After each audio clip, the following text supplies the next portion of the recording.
तर आज आपण इथे खेकड्याचा रस्सा कसा बनवतात ते पाहणार आहोत आणि त्यासाठी आपण एका भांड्यामध्ये तेल गरम केलेले आहे। त्यामध्ये लसणीची 5 पाकळ्या टाकलेल्या आहेत आणि त्यानंतर दोन बारीक चिरलेले कांदे इथे टाकलेले आहेत आणि आता 1 वाटी भाजलेलं खोबऱ्याचं वाटप करून इथे आपण 1 वाटी या भांड्यामध्ये टाकलेले आहेत आणि हे व्यवस्थित असं परतून घेतलेलं आहे। त्यामध्ये लाल तिखट 1 चमचा ऍड केलेला आहे।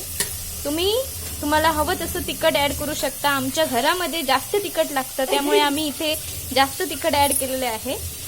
त्यानंतर गरम सामान ऍड केलेलं आहे 1 चमचा आणि आला लसूण पेस्ट थोडा टाकलेला आहे। आता हे सर्व मिश्रण आपण व्यवस्थित असं एकजीव करणार आहोत।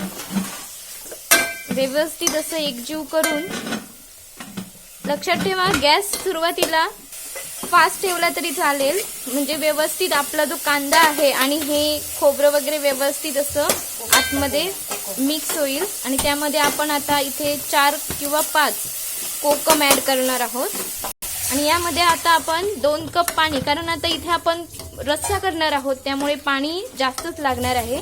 सो इथे आपण 2 कप पाणी ऍड केलेलं आहे आणि तुम्ही बघू शकता याला म्हणजे असा व्यवस्थित कलर आलेला आहे। अजूनही चांगला कलर येणार आहे थोड्या वेळाने, म्हणजे 5 मिनिटं जर तुम्ही याला उकळी दिली तर ह्याला चांगला असा कलर येणार आहे।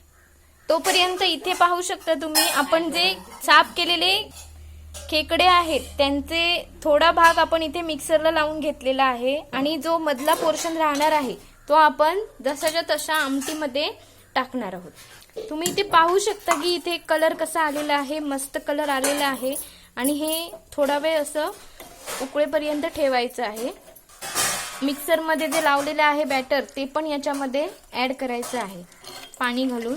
तुम्ही तुमच्या प्रमाणानुसार पाणी घालू शकता। काहींना जाड आवडतं, काहींना पातळ रस्सा आवडतो। आता आपण हे 10 मिनिटं असंच ठेवणार आहे जोपर्यंत त्याला व्यवस्थित अशी उकळी येत नाहीये, म्हणजे तुम्ही आमटी करताना कशी उकळी येते तसं उकळी यायला पाहिजे याला। चवीनुसार थोडंसं मीठ ऍड करा, याच्यामध्ये मीठ टाका तुमच्या चवीनुसार। व्यवस्थित अशी उकळी आल्यानंतर तुम्ही इथे पाहू शकता मस्तपैकी त्याला कलर आलेला आहे आणि त्याचा घमघमाटही मस्त सुटलेला आहे। तर अशी आपली ही खेकड्याचा रस्सा रेडी आहे खायला आणि आपण तो आता खाणार आहोत। थँक्यू।